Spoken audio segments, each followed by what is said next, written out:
Hey, what's up everyone? Today we're looking at Lufia by Max Factory, the second figure in the DF line, otherwise known as Demon Fashion. Not too long ago, the first figure Stella was released and it was fairly popular among collectors. You've probably seen it floating around, but surprisingly I haven't seen nearly as much popularity for Lufia. Perhaps it's due to the amount of clothes Lufia is wearing. I wouldn't call either figure modest, but certainly Stella leans a bit more on the cute side of things. Today's video is a bit special though because this isn't actually my figure. I'm borrowing it from my girlfriend. She was super excited for this one and I've since spent many weeks trying to hunt down Stella to complete the set. But as you could tell from the stock images I've been using, that ain't happened yet. Regardless, that puts me in a unique position. No financial bias. Now, I like to believe I'm fair in my reviews, but anyone spending $200 on a figure is going to naturally be more lenient, because the thought of spending so much money on something and then having to say it sucks is just not something you ever really want to do. It's just the way it is, but considering that this is made by Max Factory, my favorite company, I think I'm in good hands. But anyway, let's get started. Lufia's box doesn't hide anything. She comes in a windowed box that features full-size images of both the original artwork and the figure itself. I expected her to come in a bit more of a modest box if I'm being honest. Lots of 18+ figures tend to go in that direction, but hey, at least they're being upfront with what's inside. Assembly is basically non-existent. The only thing of note is that her head can be removed, which as far as I can tell is only so that you can remove the plastic sheet around her neck. There's a small note I'd like to attach here which I'll return to in a bit, but for now let's check out her base. It's red, it's fluffy, and goddamn is it gigantic. Unless they wanted to go with an oval shape, there was really no way around this considering Lufia's pose, but my god, the amount of space this base takes up should not be understated. It's so big that I actually couldn't even fit it on my rotating base without placing a book underneath. Thank you Darkstalkers art book, I couldn't have done it without you. I actually love the design though, red being my favorite color and the DF logo circling the entire base in a repeated pattern is really eye-catching. The fluffy material on top is also extremely silky and feels fantastic. As Lufia is on her back, there's no pegs involved here, just place her on top and you're good to go. The fluff ensures you're not going to have any accidental paint transfers moving her around, but if you'd like you could forego the base entirely. Lufia is mostly flat on the bottom, which allows her to be placed on any surface without issue, but I'm not trying to damage her accidentally, so let's just go with the base.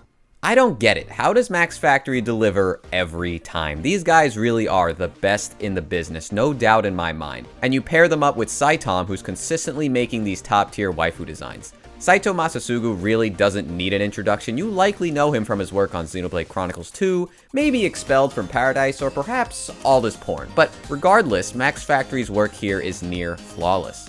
Her paint job is absolutely stunning. One look at Lufia is all I needed to be instantly impressed by her. But it wouldn't be a review if I stopped at just my initial feelings, so let's delve right in. Lufia's pose is of course quite suggestive. Not only is she laying down without most of her clothes on, but she's captured mid-removal of her panties and even biting her gloves to remove them.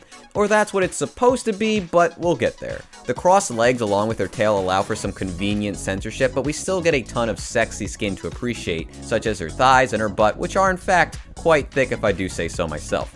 The panties being stretched and pulled into her thighs, creating that skin indentation we've all come to appreciate over the years, is fantastic.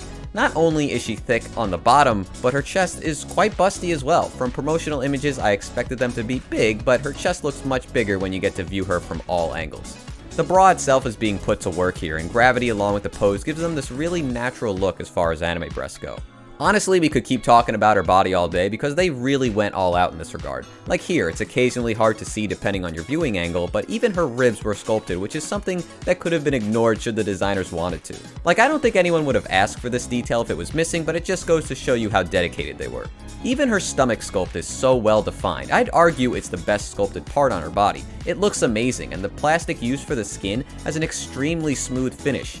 I mean, do they want me to touch it? Look, I'm not exaggerating. You know what it feels like? The Kirby Nendoroid. If you have one, you know what I mean. It's so supple and feels premium. And if you buy this figure, I think you'd agree with me that she feels much softer than most figures. But the outfit is the star of the show here. Lufia sports a silver metallic puffy jacket and hat accented with gold buttons and bright red sleeves. The jacket isn't just sculpted well, it's a masterclass in figure clothing sculpts. Each section of her jacket is stitched together with immeasurable amounts of realistically forming creases and folds, which is accentuated by the metallic shine of the paint.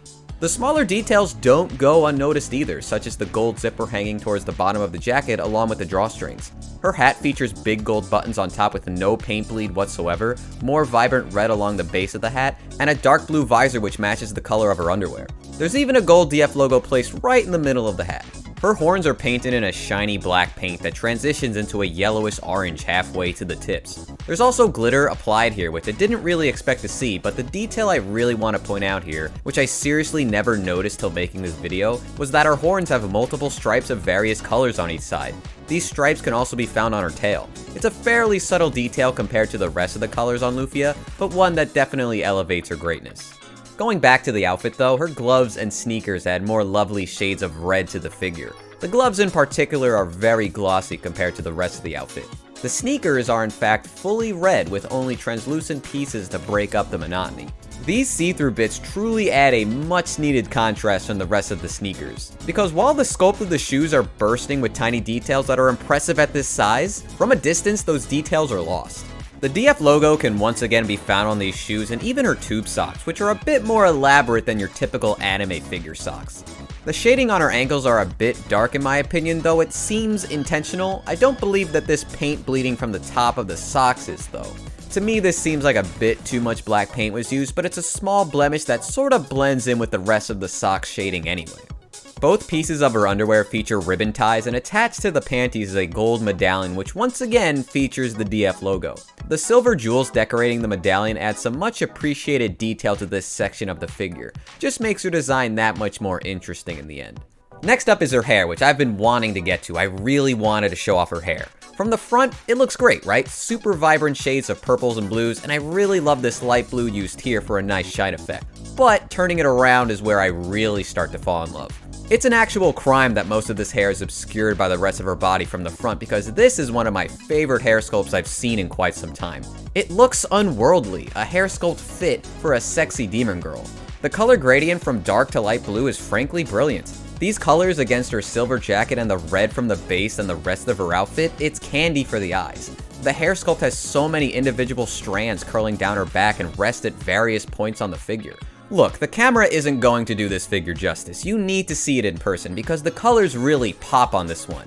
And it doesn't stop there because these colors are carried into Saitam's iconic eye designs. Her face is nearly flawless. It's alluring how she's just staring at me while continuing to remove clothes. But, and I hate to do it because I've been avoiding talking about this till now because I really wanted to shower this figure with praise before getting to my one issue. And you probably know what it is, right? You've been watching the footage, you've seen it throughout this video.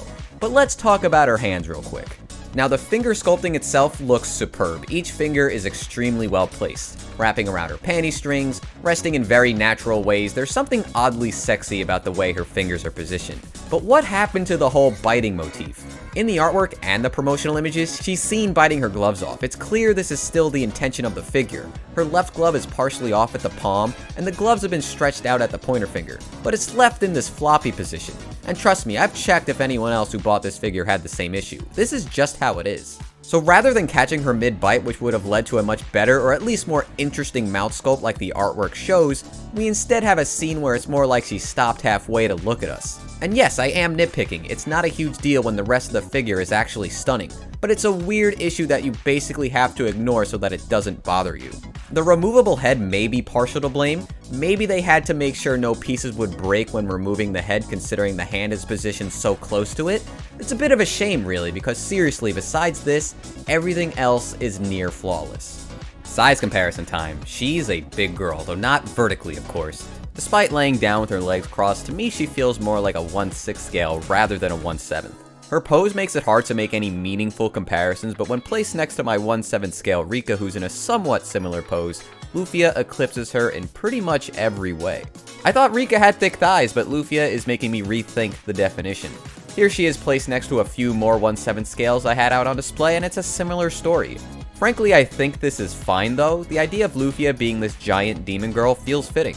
Proportionally, everything looks great, it just gets confusing when I try to compare her to other figures in my collection. If you're a fan of Detolf cases, you may need to dedicate an entire shelf to her unless you prefer cramped setups. That, or just don't use the base to save space. So I think it goes without saying, but Lufia has genuinely impressed me in nearly every way. If you're on the fence about this one, here's some advice.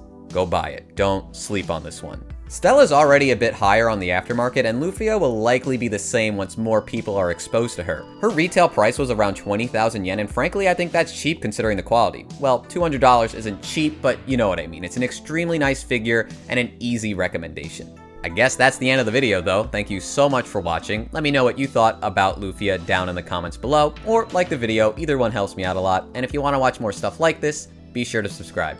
Until next time though, take care. See you later.